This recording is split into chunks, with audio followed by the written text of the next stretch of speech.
ప్రభునామమునకు మహిమ కలుగునుగాక. 9 వారాలలో రెండవది ప్రత్యక్షతా వరములు. ఈ ప్రత్యక్షతా వరములు గూడా 3 విభాగాలుగా విభజించబడింది. ఒకటి బుద్ధివాక్యము, జ్ఞానవాక్యము, ఆత్మల వివేచన. ఈ ప్రత్యక్షతా వరములలో బుద్ధివాక్యము మనకి చాలా అవసరమైనది. ఎందుకంటే దేవుని యందు భయభక్తులు కలిగి ఉండాలంటే అది జ్ఞానానికి మూలము. ప్రతి అడుగు మనం వేయాలన్నా, ప్రతి మాట మన నోటి నుంచి పలకాలన్నా బుద్ధివాక్యం మనకెంతగానో సహాయం చేస్తుంది. కుటుంబాన్ని కట్టుకోవాలన్నా, కుటుంబాన్ని కూల్చాలన్నా సరైన సరైన నిర్ణయం తీసుకోవడానికి ఇది బుద్ధివాక్యము సహాయపడుతుందన్నమాట. సమయాన్ని ఎలా సద్వినియోగం చేసుకోవాలనేది కూడా తెలియజేస్తుంది.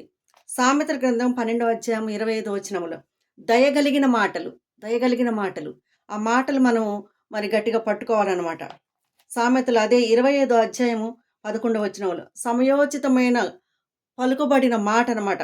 మన నోటి నుంచి సమయోచితముగా పలుకుబడిన మాట వెండి పళ్ళెంలో ఉంచబడిన బంగారు పళ్ళెం వంటిది. చూడండి, సమయోచితమైన మాటలు మనం నోటి నుంచి రావాలంటే మనకి బుద్ధివాక్యము ఎంతగానో అవసరమైనది. యెహోషువ గ్రంథంలో చూసినట్టయితే 3వ అధ్యాయము 7వ వచనం మోషేకు తోడైనట్లు నేను నీకు తోడైందును. ఇలాంటి మన బుద్ధివాక్యం మనకి ఎంతో అవసరపడుతుందన్నమాట. యెహోషువ గ్రంథంలో 4వ అధ్యాయం 14వ వచనంలో కూడా ఇశ్రాయేలీయుల ఎదుట యెహోషువను నేను గొప్ప చేసేదను. చూడండి, దేవుని పిల్లల ముందు, మరి సమాజం ముందు నిన్ను గొప్ప చేయాలంటే మరి బుద్ధివాక్యము ఎంతో మనకి అవసరమైనది. దేవుడు ఆ సమయంలో మీరు ఏమి చేయవలసి ఉన్నది అనేది కూడా మీకు తెలియజేయబడుతుంది అనమాట. మీరెంత క్లిష్ట పరిస్థితుల్లో ఉన్నా కానీ మరి ఒక్కసారి దేవుని యందు విచారణ చేసినట్టయితే దేవుని యొద్ద ఖచ్చితంగా దేవుడు మనకి సహాయం చేస్తాడు. దేవుడు ఒక వ్యక్తితో ఏదైనా ఒక మాట, ఏదైనా ఒక పని చేయమని చెప్పినప్పుడు నీకు ఇష్టం లేకున్నా ఆ పని చేయాలి. జ్ఞానవాక్యము ఎంత క్లిష్టతరమైన పరిస్థితిలో ఉన్నప్పుడు కూడా, ఎంత బాధలో ఉన్నప్పుడు కూడా మనం ఏం చేయాలి? ఆ బాధతో దేవుని దగ్గర విచారణ చేయాలి. అంటే ప్రార్థన చేయాలి. మనం ఎంతగానో ఏడుస్తూ ఉంటాం, కన్నీరు కారుస్తూ ఉంటాం. ఆ ప్రార్థనలో దేవుని దగ్గర విచారణ చేసినప్పుడు ఆ ప్రార్థనకి మనకి జవాబు వస్తుందన్నమాట. చూడండి, భవిష్యత్తుకి సరిపోయిన జ్ఞానవాక్యం కూడా మనకి మరి దేవుడు సహాయం చేస్తాడు. మానవుని యొక్క హృదయంలో ఎన్నో ఆలోచనలు ఉంటాయండి, కానీ దేవుని యొక్క తీర్మానమే మరి స్థిరపరచబడుతుంది.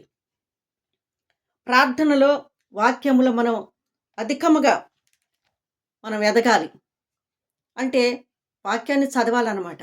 బైబిల్ చదవాలి. ఈ వాక్యాన్ని మనం సొంతం చేసుకోవాలి. వాగ్దానాలు బట్టి ఎత్తిపట్టి ప్రార్థన చేయాలి. ఇది ఎంతగానో మనకి సహాయపడుతుంది జ్ఞానవాక్యం. ఆత్మల వివేచన, వివేచన వరములు ఈ రోజులలో వివేచన వరం లేకపోతే చాలా మోసపోతూ ఉంటాం.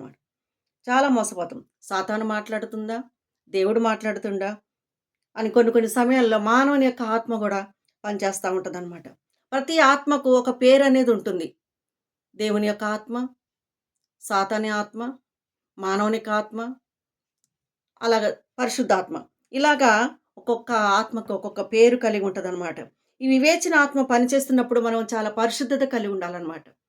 1-2 సార్లు మనం మరి ఆ ఎలా వివేచించాలి, ఇది కరెక్టా కాదా అనేది మనం 1-2 సార్లు మనం ఏం చేయాలంటే ప్రార్థన ద్వారా చాలా పరిశుద్ధత కలిగి ఉన్నప్పుడే ఈ వివేచన వరం పనిచేస్తూ ఉంటుంది.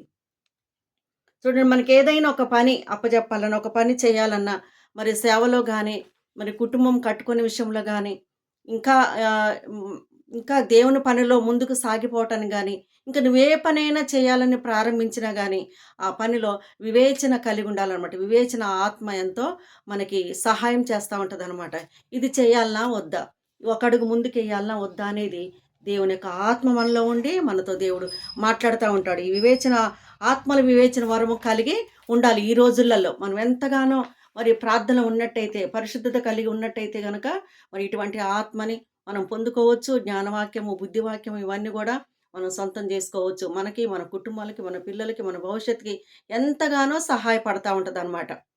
ఆమేన్. ఈ కొద్ది మాటలు మీ కుటుంబములకు, మీకులు మరి తోడై ఆశీర్వాదకరంగా అలచబడునుగాక. ఆమేన్.